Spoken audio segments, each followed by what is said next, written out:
Baik. Assalamualaikum warahmatullahi wabarakatuh. Pada kali ini saya akan menjelaskan tentang Programmable Logic Controller. Sebelumnya, perkenalkan, nama saya Hasan Al-Habib Rasman dengan NIM 19OSP389. Adapun tujuan membuat video ini untuk menyelesaikan final dari program studi Programmable Logic Controller.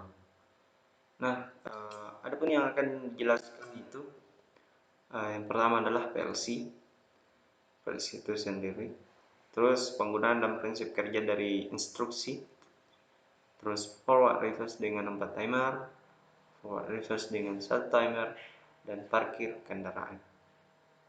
Nah, langsung saja kita jelaskan PLC-nya. Pengertian PLC. PLC merupakan singkatan dari Programmable Logic Controller.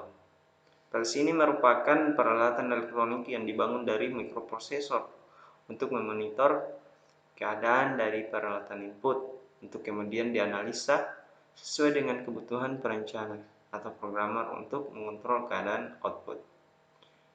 Nah, terus apa saja komponen utamanya? Komponen utama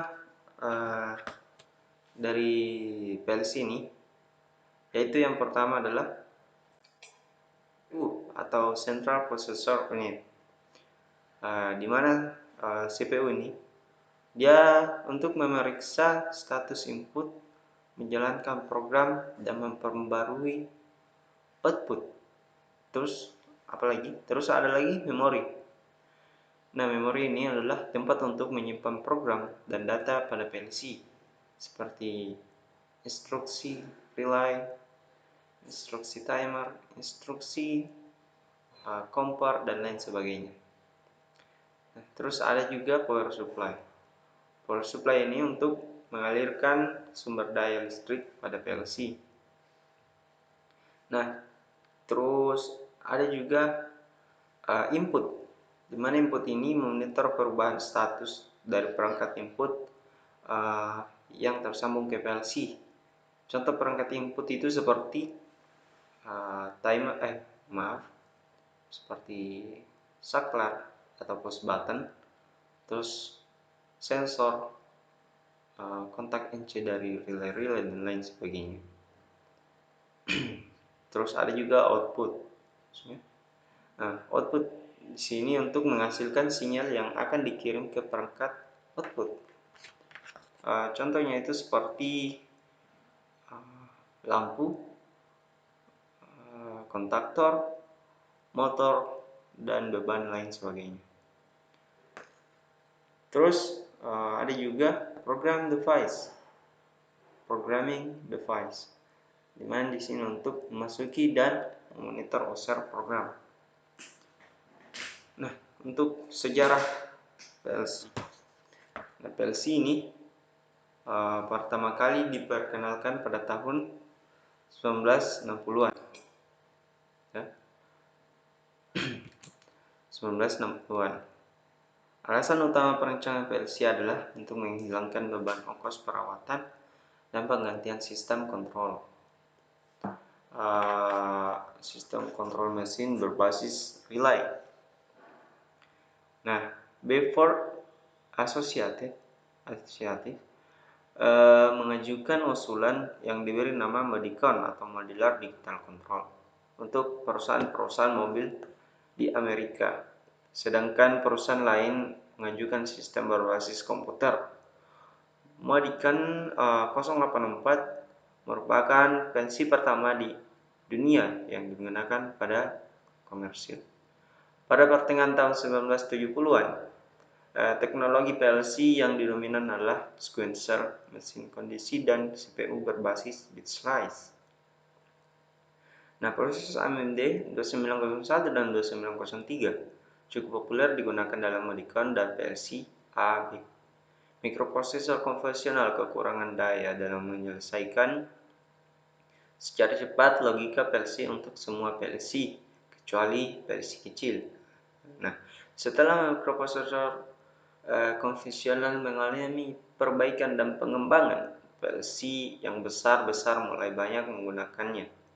hingga saat ini ada yang masih berbasis pada AMD 2903. Kemampuan komunikasi pada PLC mulai muncul pada awal-awal tahun 1973. Sistem yang pertama adalah busnya Medican. Nah, terus sekarang itu PLC terkecil seukuran dengan sebuah kontrol relay tunggal seperti Production Programmable Relay dari Omron. Nah, tahun 1990-an dilakukan reduksi protokol baru dan berinisial lapisan fisik dari protokol-protokol modular yang bertahan pada tahun 1980-an.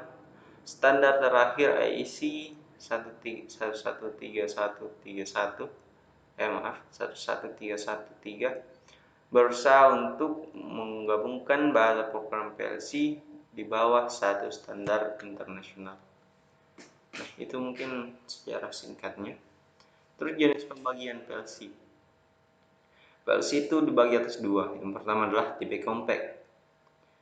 Nah, ciri-cirinya itu seperti seluruh komponen seperti power supply, CPU, modul input output, modul komunikasi menjadi satu. Umumnya itu berukuran kecil sesuai dengan namanya compact dan mempunyai jumlah input atau output relatif sedikit dan tidak dapat di-expand. Dan tidak dapat ditambah modul-modul khusus.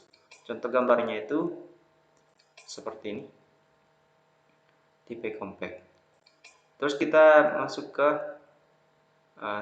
tipe kedua. Jenis pembagian PLC. Itu tipe modular. Yang kedua itu tipe modular. Ciri-ciri PLC jenis ini komponennya terpisah ke dalam modul-modul berukuran besar, memungkinkan untuk ekspansi jumlah input atau output, atau jumlah input outputnya bisa ditambah, dan memungkinkan penambahan modul-modul khusus. Terus gambarnya itu seperti ini. Nah, dia beda dengan yang tadi, tipe compact. Terus untuk kelebihannya dibandingkan dengan microcontroller dan relay, sudah pasti ya, sistem pengkabelannya dapat dikurangi bahkan sampai dengan 80%. Nah, pengkabelannya cukup nih. Terus konsumsi dayanya itu lebih rendah. Fungsi diagnostik pada sistem kontrol dengan PLC dapat mendeteksi kesalahan lebih mudah dan cepat. Jika dikehendaki perubahan pada urutan operasional, proses atau aplikasi dapat dilakukan dengan lebih mudah. Hanya dengan melakukan pergantian program, baik menggunakan handle atau dengan komputer, tanpa merubah pengkabelan I/O lagi. Nah, spare part atau suku cadang pada PLC untuk relay dan hardware berupa timer bisa dikurangi bila dibandingkan dengan sistem kontrol konvensional. Pada PLC, produktivitas dapat meningkatkan. Hal tersebut terjadi karena waktu siklus mesin yang sangat meningkat disebabkan kecepatan operasi PLC dalam hitungan milidetik. Nah, mungkin dulu itu yang sempat saya jelaskan. Untuk penggunaan dan prinsip kerja instruksi, saya akan jelaskan pada video berikutnya. Assalamualaikum warahmatullahi wabarakatuh.